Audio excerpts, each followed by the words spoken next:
Bien-aimés, tout commence avec vous.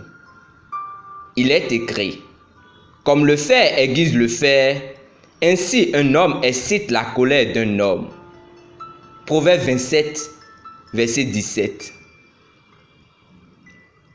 La traduction de la version message du verset d'ouverture nous dit: vous utilisez de l'acier pour aiguiser l'acier, et un ami en aiguise un autre.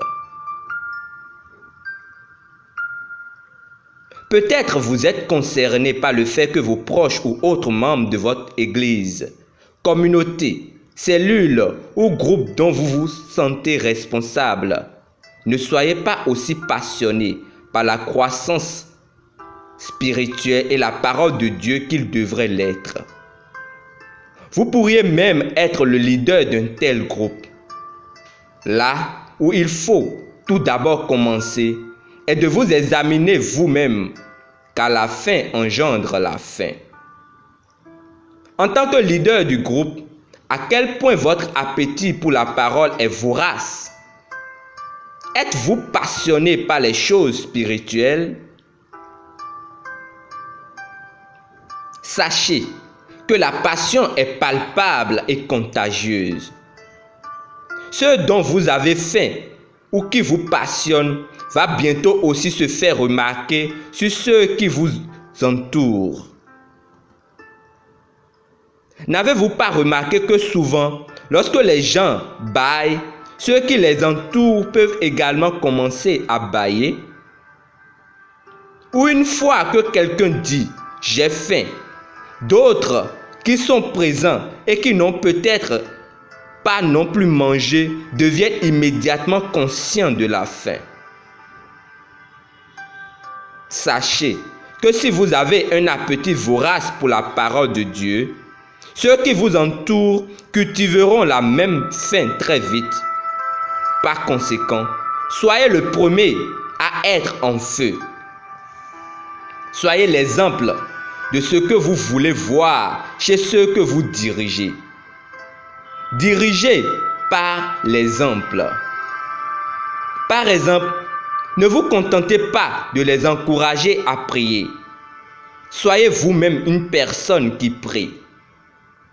Mais si un pasteur ne prie pas et qu'il organise des réunions de prière, il serait peut-être en train de perdre son temps, parce que ceux qui viendront se rassembler ne seront pas remplis de l'esprit. Copiez Jésus, son dévouement pour les Écritures et pour la prière. À son jeune âge, la Bible dit qu'il était dans les parvis du temple, assis parmi les enseignants, écoutant et leur posant des questions. Tous ceux qui l'ont entendu étaient étonnés de sa compréhension et de ses réponses. Luc chapitre 2, versets 41 à 47. La Bible nous dit aussi, vers le matin, pendant qu'il faisait encore très sombre, il se leva et sortit pour aller dans un lieu désert où il pria. Matthieu chapitre 1, verset 35.